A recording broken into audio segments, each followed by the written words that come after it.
You.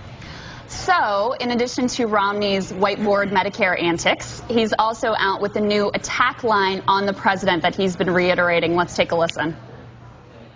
His campaign and his surrogates have made wild and reckless accusations that disgrace the office of the presidency. This is what an angry and desperate presidency looks like. Mr. President, take your campaign of division and anger and hate back to Chicago. Woo! Take it back to Chicago, that anger and hate.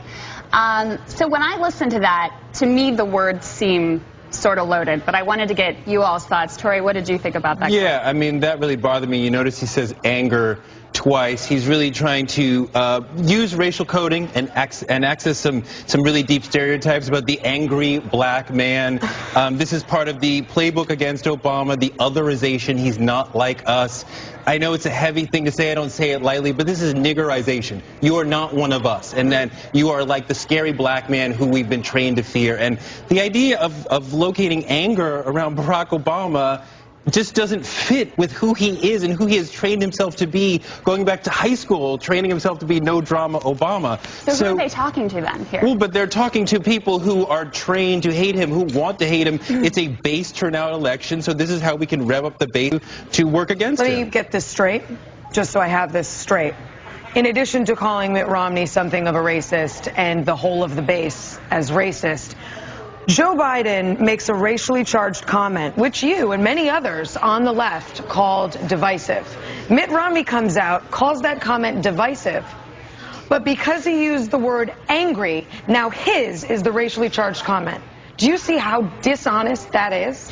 Well, you know, I didn't call anybody racist, right, because I don't want to deal with that. It's a bit too much. Certainly, but I'm saying that he's working that with Mitt Romney and the base will respond to this dog whistle, racially charged coding. Absolutely. And hate Obama, the angry black man? I mean, the GOP has been working That is with... so irresponsible, Trey. The GOP has been working with racial codes going back to Reagan and perhaps before. I mean, going back to Nixon with the war on drugs, Reagan with the welfare queens, the first Bush with the Willie Horton. I mean, this is typical Lee Atwater politics, Karl Rove politics. This is typical Republican Again, so then playbook. the whole of the party uses this racial coding. I mean, he just did. He's not saying that, but he is calling out this particular instance. But this is not a revolutionary comment. This is a constituency all-white party that rejects the black vote. You have two white guys in Joe Biden and Mitt Romney.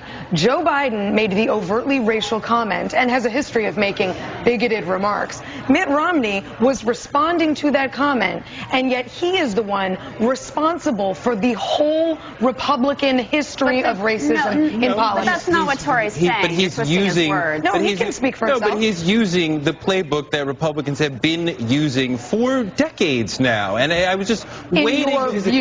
No, this is not my view. This has been laid out by many scholars. I would just suggest there is...